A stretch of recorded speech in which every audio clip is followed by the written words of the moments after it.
Hello student, good morning. आज हम आपको मातृ एवं शिशु पालन मदर एंड चाइल्ड केयर में प्रथम पत्र में राष्ट्रीय तथा अंतर्राष्ट्रीय मातृ रक्षा बाल कल्याण कार्यक्रम अध्याय के अंतर्गत राष्ट्रीय जन सहयोग एवं बाल विकास राष्ट्रीय एवं जन सहयोग बाल विकास निपसिड के बारे में आपको अध्ययन कराएंगे। National institute of public corporation and child development जो राष्ट्रीय जन सहयोग बाल विकास निपसिड है, यह बाल विकास में तथा शिशु पोषण में राष्ट्रीय जन सहयोग में किस तरह से भागीदारी होती है, इसके बारे में आपको अध्ययन कराएंगे। जो राष्ट्रीय जन सहयोग एवं बाल विकास की स्थापना 4 जुलाई 1975 को की गई थी। इसका जो कार्यालय है, हेडक्वार्टर है, नई दिल्ली में है। जो भारत की राजधानी दिल्ली है, वहाँ पर इसका हेडक्वार्टर स्थापित है। इसका यह संस्थान मानव संसाधन विकास मंत्रालय के अधीन कार्य करती है। ह्यूमन रिसोर्स डेवलपमेंट मिनिस्ट्री के तहत इसके अधीन कार्य करती। इसका संचालन महिला एवं बाल विकास विभाग के द्वारा किया जाता है। जो निपसिड है, राष्ट्रीय जन सहयोग एवं बाल विकास है, इसका संचालन महिला एवं बाल विकास विभाग के द्वारा किया जाता है। इस संस्थान का मुख्य उद्देश्य है, जो संस्थान है इसका मुख्य उद्देश्य क्या है? शैक्षिक कार्यों एवं गतिविधियों के द्वारा बाल विकास एवं सामाजिक विकास को प्रोत्साहित करना। यानी जो बालक हैं उनमें सामाजिकता को विकसित करना, यही निपसिड का कार्य होता है। अब आपके निपसिड के कार्य कौन कौन से कार्य हैं जो निपसिड के होते हैं। पहला कार्य इसका सामाजिक विकास को उन्नत करना। निपसिड का पहला कार्य है सामाजिक विकास को उन्नत करना है। निपसिड सामाजिक विकास को प्रोत्साहित करने तथा उन्नत बनाने के लिए एक प्रयत्नशील संस्था होती है। बाल विकास कार्यक्रम का प्रारूप तैयार करने में निपसिड का जो दूसरा कार्य होता है, जो बाल विकास होते हैं उनका पैटर्न तैयार करने में, उनकी नीति को, उनकी जो कार्य है उनका एक प्रारूप तैयार किया जाता है। यही निपसिड का कार्य होता है। सरकारी नीति एवं स्वैच्छिक गतिविधियों को स्थापित करने में निपसिड का कार्य सहकारी स्वैच्छिक गतिविधियां होती हैं, उनमें समन्वय एवं कोऑर्डिनेशन संबंध स्थापित करने में इसका कार्य किया जाता है। जो कुछ पत्रिका होती हैं, इनका प्रकाशन करने में निपसिड का कार्य होता है। निपसिड द्वारा प्रकाशन का कार्य भी किया जाता है। पुस्तकें हैं, पत्रिकाएं हैं, सामाजिक विकास से संबंधित जो कार्य हैं, रिपोर्ट हैं, बुलेटिन हैं, यही निपसिड का कार्य होता है, जिससे जन जन में बाल विकास कार्यक्रम के बारे में जागरूकता एक स्थान से दूसरे स्थान तक फैलती है। प्रशिक्षण, किसी कार्य को करने के लिए उनको प्रशिक्षित करने के लिए उनको प्रशिक्षण दिया जाता है। जो कार्यकर्ता होते हैं, कार्यरत ऑफिसर्स होते हैं, अनुदेशक होते हैं, सुपरवाइजर होते हैं, सहायक कार्यकर्ता होते हैं, उन्हें प्रशिक्षण देकर जिसके माध्यम से उनको नवीन जानकारी प्रदान की जाती है ताकि उन कार्यों को सुचारू रूप से कर सकें। जिसके लिए उनके लिए सेमिनार हैं, कार्यशाला है, कॉन्फ्रेंस है आदि का आयोजन किया जाता है। सरकारी एवं स्वैच्छिक संस्थानों को सहायता देना इस संस्थान का प्रमुख कार्य है। सरकारी और स्वैच्छिक संस्थाएं होती हैं, उनको जानकारी देना, सलाह देना, उनका मार्गदर्शन करना। मार्गदर्शन के साथ साथ उनको वित्तीय सहायता भी प्रदान की जाती है। अन्य संगठनों के साथ संपर्क करना, इस स्वैच्छिक संगठनों के साथ साथ जो अन्य संगठन हैं उनका भी सहयोग निपसिड का कार्य होता है। अब इनका प्रशासनिक ढांचा किस तरह का होता है? यह प्रशासन में किस तरह से कार्य करती है।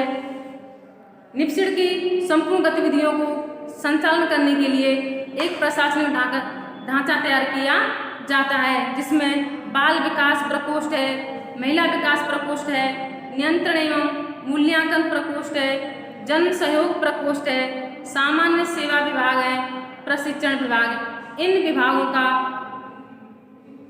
निप्सिड का कार्य ही होता है तथा निप्सिड के विभिन्न कार्यों को सामाजिक विकास को उन्नत करने के लिए, प्रकाशन करने के लिए ही निप्सिड का कार्य होता है। इन सभी का प्रमुख कार्य होता है एक संगठन का मातृ एवं शिशु स्वास्थ्य रक्षा के लिए कार्यक्रमों को चलाना, तकनीकी सहायता एवं सुझाव देना। अब है निप्सिड के कार्य। निप्सिड का कार्य है स्वच्छ वातावरण एवं आर्थिक सहायता प्रदान करना। जो निप्सिड के प्रमुख कार्यों में है, इसका प्रथम कार्य है स्वच्छ वातावरण हेतु आर्थिक सहायता प्रदान करना। हमें अपने आसपास का जो वातावरण है स्वच्छ रखना चाहिए तथा आर्थिक सहायता कुछ धन देकर उनकी सहायता भी करनी चाहिए। परिवार नियोजन हेतु सुझाव देना तथा आवश्यक सामग्री उपलब्ध कराना। निप्सिड के तहत हमें परिवार नियोजन के बारे में जानकारी देनी चाहिए तथा आवश्यक सामग्री को उपलब्ध कराना चाहिए ताकि उन्हें धन का अभाव ना हो। सुरक्षित पेय उपलब्ध करवाना चाहिए। गहरे नलकूप हैं, उन्हें खोदने के लिए आवश्यक मशीनें उपलब्ध करवानी चाहिए। जल का अभाव है जिन क्षेत्रों में, वहाँ पर समय समय पर जल की आपूर्ति करनी चाहिए। शिशु एवं माताओं के उत्तम पोषण के लिए आर्थिक सहायता प्रदान करनी चाहिए तथा जन जन में मलेरिया है, मलेरिया उन्मूलन अभियान है, मलेरिया के मच्छरों का नियंत्रण के लिए DDT डाइक्लोरो डाइफेनिल ट्राइक्लोरोएथेन इनका समय समय पर छिड़काव करना चाहिए। छिड़काव के लिए उपकरणों को उपलब्ध करवाना चाहिए। शिक्षा के क्षेत्र में सहयोग करना चाहिए। मेडिकल एवं नर्सिंग शिक्षा के लिए आर्थिक सहायता प्रदान करनी चाहिए। स्वास्थ्य शिक्षा का प्रचार प्रसार करना चाहिए। यही बाल विकास बाल कल्याण कार्यक्रम में निप्सिड का कार्य होता है।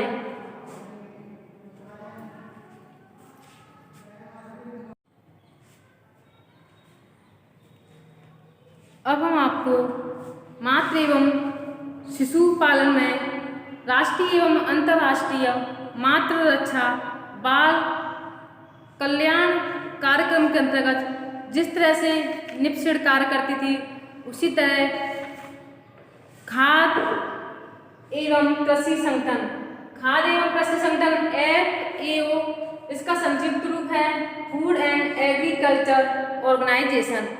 फूड एंड एग्रीकल्चर ऑर्गेनाइजेशन के अंतर्गत इसमें बताया गया है कि भारत देश में विश्व में बढ़ती हुई जनसंख्या के लिए हमें खाद्य पदार्थों का उत्पादन किस तरह से करना चाहिए तथा खाद्य उत्पादन की आपूर्ति के लिए इस संस्थान ने कौन कौन से कार्य किए हैं ताकि विश्व में बढ़ती हुई जनसंख्या की आवश्यकताओं की पूर्ति समय पर हो सके। तो खाद्य एवं कृषि संगठन FAO की स्थापना सन 1945 में की गई थी। जो FAO की स्थापना है सन 1945 में की गई थी। इसका मुख्यालय रोम में है। इसका मुख्यालय कहाँ पर है? रोम। इसका कार्य है विश्व भर में, जो FAO है इसका कार्य है विश्व भर में खाद्य पदार्थों के उत्पादन से, विश्व भर में खाद्य पदार्थों के उत्पादन से संबंधित आंकड़ों को एकत्रित करना। जो खाद्य पदार्थों का उत्पादन हो रहा है, इनका कितना आंकड़ा है, कितने खाद्य की हमें प्राप्ति हुई, उन आंकड़ों को ध्यान में रखकर उनको एकत्रित करना ताकि संपूर्ण विश्व में, पूरे विश्व में, संपूर्ण विश्व में खाद्यान्न की स्थिति की जानकारी प्राप्त हो सके। किस क्षेत्र में कितने अनाज का उत्पादन हुआ, कितना अनाज की आपूर्ति हमें चाहिए, कितने खाद्यान्न की आपूर्ति हमें प्रत्येक क्षेत्र के लिए पहुंचानी है तथा इन कार्यों का ध्यान FAO का कार्य होता है। इस बढ़ती हुई जनसंख्या की स्थिति को ध्यान में रखकर यह उत्पादन की क्षमता बढ़ाने के साथ साथ सभी लोगों को खाने के लिए अनाज, दाल, दूध का भी वितरण करता है, उनको सहायता प्रदान करता है ताकि संपूर्ण विश्व में खाद्य पदार्थों की कमी ना हो। यह संगठन विश्व स्वास्थ्य संगठन WHO के साथ मिलकर, जो FAO है आपका, WHO के साथ मिलकर, वर्ल्ड हेल्थ ऑर्गेनाइजेशन के साथ मिलकर सभी के लिए स्वास्थ्य प्राप्ति के लिए कार्य करता है। जो FAO संगठन है ये WHO के साथ मिलकर कार्य करती है। इसका उद्देश्य ही विश्व की बढ़ती जनसंख्याओं की आवश्यकताओं की पूर्ति हेतु खाद्य पदार्थों का उत्पादन को बढ़ाना, उनकी क्षमता को बढ़ाना तथा ताकि विश्व में बढ़ती जनसंख्या उनकी खाद्य पदार्थों के उत्पादन में मदद हो सके, ताकि सभी लोगों के लिए अनाज, दूध, दाल, खाद्य पदार्थों की आपूर्ति समय पर हो सके। तो FAO के कार्य क्या हैं, ये किन किन कार्यों को संपन्न करती है तथा किन क्षेत्रों में अपना भागीदारी स्थापित करती है। तो अपने उद्देश्यों की प्राप्ति के लिए खाद्य एवं कृषि संगठन काफी संघर्षशील रहा है तथा बाल कार्यक्रम कल्याण में अपनी भागीदारी को निभाता आया है। तो विश्व भर के सभी देशों में के पोषण स्तर में सुधार लाना इसका कार्य होता है। ग्रामीण के पोषण स्थिति में सुधार लाना, जनता में पोषण शिक्षा का प्रसार करना, व्यवहारिक पोषण कार्यक्रम में सहायता प्रदान करना, कृषि, मछली पालन, मुर्गी पालन, दूध उत्पादन, वन संपदा को बढ़ावा देना, लोगों के पोषणात्मक स्तर को सुधार लाना। विश्व स्वास्थ्य संगठन के साथ मिलकर इस मंत्र का सभी के लिए स्वास्थ्य यानी इस बात का ध्यान रखते हुए अपनी लक्ष्य की प्राप्ति करता है। शिशु एवं माताओं के पोषण स्तर को सुधारना यह FAO का कार्य होता है।